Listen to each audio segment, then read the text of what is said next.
The fact that Once Upon a Time in America can culminate with a simple smile and have it mean everything is a testament to the true masterpiece that Sergio Leone created.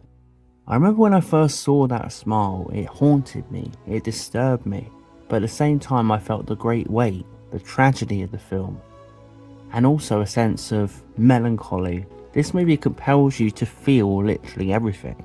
It's a roller coaster of basically every human emotion, and so few movies since have had the special effect on me that Once Upon a Time in America has.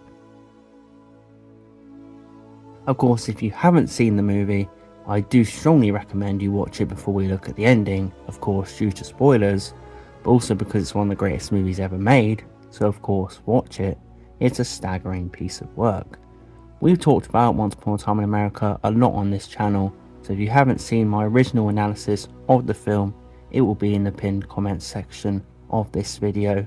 I've also analysed another scene from the movie, which will be down there too. Of course, if you're only just arriving on this channel and you're into gangster movies and analysis on these sorts of films, please consider subscribing and liking the video.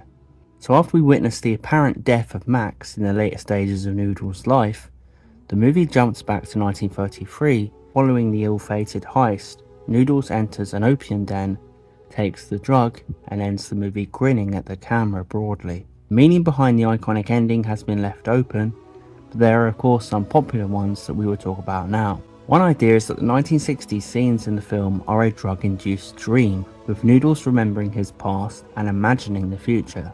So everything set after the heist where Noodles returns home as an old man is part of that. Leone believed it was important to leave the ending open, although he did lend his endorsement to this idea over the years. This interpretation is very popular as it does make a lot of sense, as of course opium users in real life often report vivid dreams and visions that involve their past and future.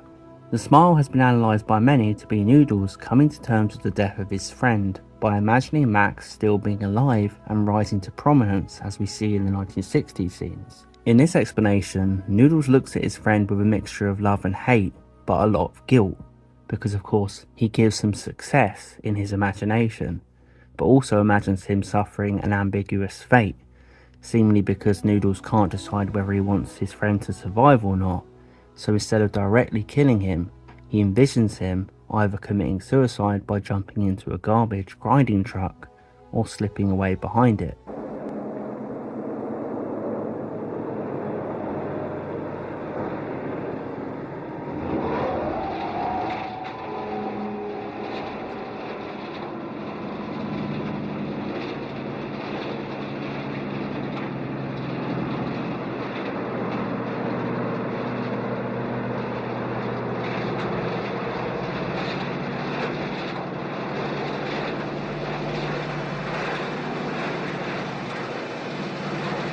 So in his dream, Noodles makes sure that the responsibility of what happened to Max is taken away from him, but at the same time something actually happens, but Noodles doesn't have to be involved directly like he was in real life.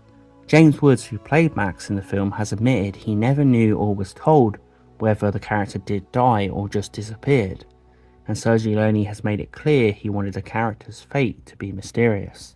Max's apparent death scene is very dreamlike and jarring, so it could very easily be the case that we are witnessing Noodles creating a reality in his mind, and one that is completely different to what objectively happened in real life, but removes his own guilt. We never get to see Noodles investigate what happened either. He never makes sure his friend did indeed jump in the truck. The fact he doesn't adds credibility to the fact we are watching a dream unfold. His take on the ending is of course very true to how dreams actually are. They are the one place where we are not required to have an objective ending. In dreams, our subconscious is in control.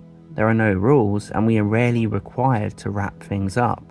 So it would make perfect sense if this whole ending was Noodles trying to come to terms with his conflicted memories and guilt toward his friend. It's very relatable because, as I'm sure you have, I've engaged with my memories and relationships in dreams, and have sometimes created scenarios and fates that would never unfold in real life, often because my subconscious is taking control to comfort me and help me cope with the past. The movie is of course known for its non-linear storytelling and vivid imagery, So it would not be surprising if Leone took the leap and actually made the second half of the film indeed a dream. The genius of Leone allows him to use the whole "it was all a dream" explanation and have that not actually strip the film of any emotional punch whatsoever, but instead enhance it. We spend the whole film engaging with Noodles' memories and feelings, and to have them be expressed through a dream allows us to actually relate to them further, because we all know what the world of dreams is like, and how it can soften the blow of things we have done, or help us make sense of our past, our guilt, our relationships, our experiences. And because Noodles is carrying this incredible weight, we can't help feel for him, because in his tragic dream, he is at least trying to make everything alright in his own messed up way somehow, even though it doesn't fully make sense. But dreams never fully make sense. The scene itself is of course wonderfully shot. It's one of the most quiet yet impactful movie endings of all time. In the background, Ennio Morricone's heartbreaking score lingers, always reminding us of the devastating life Noodles has lived and the consequences of his decisions, but at the same time it gently takes us back to a time Noodles' life was more carefree and happy as a child. Of course, the puppet show going on adds to that feeling of nostalgia and innocence, and this setting is a refuge for Noodles to escape what he did and live in his memories. So Leone was such an incredible director that he could deliver these incredibly strong, powerful messages so simply and with such calmness, with such quietude. So many movies have to have a gigantic culmination to have everything sink in. This is quite literally a smile, but that smile, once you see it, will haunt you for the rest of your life. That smile unlocks everything we have just seen. It's a true culmination, an unconscious projection of Noodles' wish that his friend is still alive, and his selfish desire that he shouldn't have to go through being haunted by his death.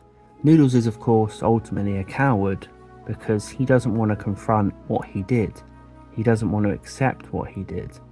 It's almost like Noodles and the rest of the gangsters in the film, and many gangsters in gangster films in general, live their life on autopilot until a time where their decisions really do come back to haunt them in such a powerful way that they never thought would happen. It's a film about how these men, especially Noodles, were never able to make those decisions that mattered in life. They always took the easy way out. They always looked to crime. But they got little snapshots of the beauty of life. Noodles had so much that could have gone well for him, and it was too late when he actually started feeling what he should have all along. Of course, the image itself, the smile, is incredibly haunting. Something about the way that De Niro does it, almost horrific, almost terrifying, but it's also beautiful at the same time. It's tragic. I think the fact that Leone decides to freeze frame on the smile only makes it hit you even more. It's a wonderful poetic ending that is truly unforgettable. It will be ingrained in your mind for years after you've seen it. What do you guys think of the iconic ending of Once Upon a Time in America? Let me know in the comments below. What's your take on it? What do you think it represents? And definitely check out the other videos I've done on this movie in the pinned comments, and subscribe if you enjoyed this video and you enjoy videos about other gangster movies. I've got lots and lots on my channel. Thanks for watching, and I'll see you guys next time.